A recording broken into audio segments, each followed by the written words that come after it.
Alright, in today's TTT we're going to be going over crankbaits. It's getting into that time where crankbaits are going to start working well, more of the fall. So let's get right into it. Alright, here are my DT6s. I just got them sorted into groups just so you guys can see. And then here are my wiggle warts. No, I need to get some more of those. My deep divers. When I throw those, I usually don't throw them on my crankbait rod. I usually go with my football head and worm rod. Just because it feels like you're fighting a fish when you're reeling in one of these. And then my square bills.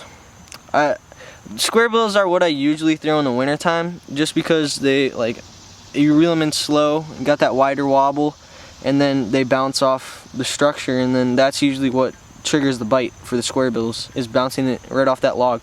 And when you're crankbait fishing, you are also going to lose a ton of crankbaits, like a ton.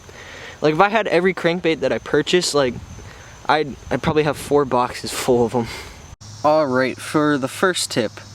So this is how I usually gauge when I choose a crankbait. I usually look at the water clarity. Like if the water clarity is more muddy, I'm gonna go with, do I have one? Let's see. No, I don't. It's on my rod right now. But I go with more of a chartreuse color, and like more clear, I'd go with a more natural presentation. My next tip is when the water temperature gets above 60 degrees, about that. This is what I would usually throw if it's under 60 degrees. Just something with a really tight wobble. This is a DT6 from Rapala. It's one of my favorite crankbaits to throw. But once that water temperature gets above 60 degrees, I immediately switch to this wiggle wart. The wobble on this is probably about 5 times bigger than the... So instead of like this, like that, it goes and it darts all over the place, so it's more lively, and the bass are going to want to chase it more other than when the water is below 60 degrees. They're not going to really want to be in the mood for chasing anything. And also, some people say you can fish braided line with crankbait fishing. I really don't believe in that. I always am fishing 12-pound fluorocarbon when I'm fishing crankbaits. I mean, you can fish them with braid, but you're probably gonna not have that much luck. I mean, I do see why people fish it with braid, just because you don't really have as much stretch. I mean, fluorocarbon doesn't stretch that much, but it still does. Braid doesn't stretch at all, but I prefer fishing it with fluorocarbon. And when you're crankbait fishing, you can try reeling it in slow, just switch up the retrieve every once in a while. So I fish ponds most of the time.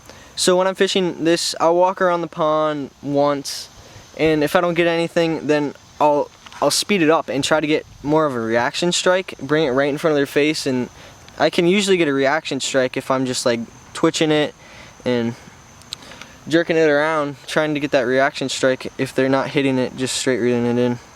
I want to go over what rod I use for crankbait fishing. I do not have it with me currently because I'm out fishing a pond. I'm not catching anything, and I thought I'd film today's TTT. But I have a Lew's Custom Speed Stick crankbait rod. That is by far my favorite crankbait fishing rod out of all the ones I fished with. It has a really sensitive tip, so when these bass will sometimes swipe at it and you won't really feel the bite. But once you can figure out what that bite feels like, they'll come back and they'll hit it, and what I'm trying to get at is it's a lot easier to sense that bite with the Lew's Custom Speed Stick. And also, when you're reeling these in, you're going to want to keep your rod at a 45-degree angle to help get that lure down there a little bit deeper. And if you want to get the lure to come up a little bit, you got to keep your rod tip up, and if you want it to go down, just put your rod tip down so you can kind of gauge where they go. They're not always going to go to 6 feet. It just depends where you hold that rod at.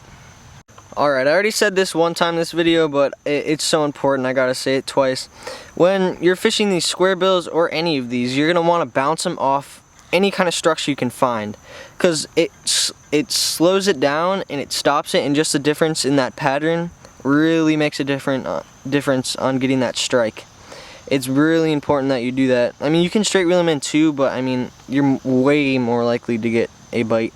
Almost 90% of my bites came off of bouncing it off logs and stuff. That's just how I get most of my strikes. Thanks so much for watching this week's TTT. Let me know in the comments what you guys think I should do next. Like, I did jigs. What else did I do? I know I did jigs, frogs, and crankbaits. Let me know in the comments. Oh, we're a little blurry there. Let me know down in the comments what you think I should do next. I mean, I can really do anything.